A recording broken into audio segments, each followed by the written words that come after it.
ನಮಸ್ಕಾರ ವೀಕ್ಷಕರೇ, ಈ ವಿಡಿಯೋದಲ್ಲಿ ಆರ್ಟಿಕಲ್ ಎ ಹೇಗೆ ಯೂಸ್ ಮಾಡೋದು ಅಂತ ಹೇಳ್ಕೊಡ್ತೀನಿ. ಓಕೆ, ಎಕ್ಸಾಂಪಲ್ಸ್ ನೋಡೋಣ.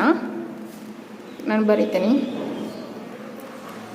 BOOK book. Next one pen, marker, marker.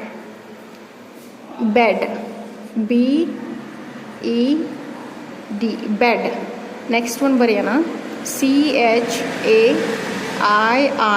chair, chair. And ಆಮೇಲೆ bottle, a bottle. BOTTLE, bottle. Okay, ಇಷ್ಟು ವರ್ಡ್ಸ್ಗಳನ್ನು ಬರೆದಿದ್ದೀವಿ ನಾನು. Book, pen, marker, bad, chair ಮತ್ತು ಬಾಟಲ್ 6 ವರ್ಡ್ಸ್ಗಳನ್ನು ಬರೆದಿದ್ದೀನಿ. ಓಕೆ, 6 ವರ್ಡ್ಸ್ಗಳಲ್ಲಿ ಮೊದಲು ಏನೇನು ಬಂದಿದೆ ನೋಡೋಣ. B, and then we have P, and then we have M, and then we have B, and then we have C, and then we have B. Okay, ಇವಾಗ ನೋಡೋಣ. ಮೊದಲು ಏನಿದೆ, ಮೊದಲನೇ ವರ್ಡ್ನಲ್ಲಿ ಬಿ ಇದೆ, ಎರಡನೇ ವರ್ಡ್ನಲ್ಲಿ ಪಿ ಇದೆ, ಮೂರನೇದು ಎಮ್ ಇದೆ, ನಾಲ್ಕನೇದು ಬಿ ಇದೆ, ಐದನೇದು ಸಿ ಇದೆ, ಆಮೇಲೆ ಮತ್ತೆ ಬಿ ಇದೆ.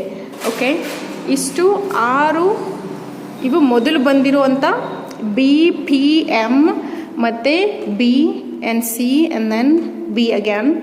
ಸೊ ಇಂಗ್ಲಿಷ್ ಆಲ್ಫಬೆಟ್ನಲ್ಲಿ B, P, M, B, C, B ಈ ಥರ ವ್ಯಂಜನಗಳು ಬಂದಾಗ ಮುಂದೆ ನಾವು ಏನನ್ನು ಬರಿತೀವಿ? A and then A. ಹೇಗೆ ಓದೋದು? A book, a pen, a marker, and then a bed, a chair, A bottle, a bottle ಹಂಗೆ ಓದಿದ್ರು ಬರುತ್ತೆ.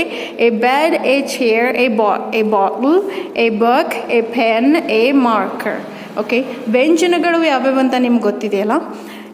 A, E, I, O, U ಇವು ಸ್ವರಗಳು. ಓಕೆ, ಎ ಬಿ ಸಿ ಡಿಯಲ್ಲಿ A, E, I, O, U ಬಿಟ್ಟು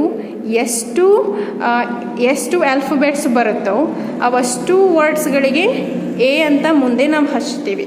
okay, A, E, I, O, U ಬಿಟ್ಟು ಮುಂದೆ ಏನೇನು ಬರುತ್ತೆ? B, P, M, N, Q, S, T ಇವು ಮೊದಲು ಏನೇನು ಈ ಥರ ಬರುತ್ತೋ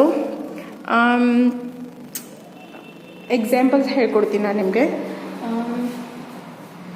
ಅ pen, a marker, a book and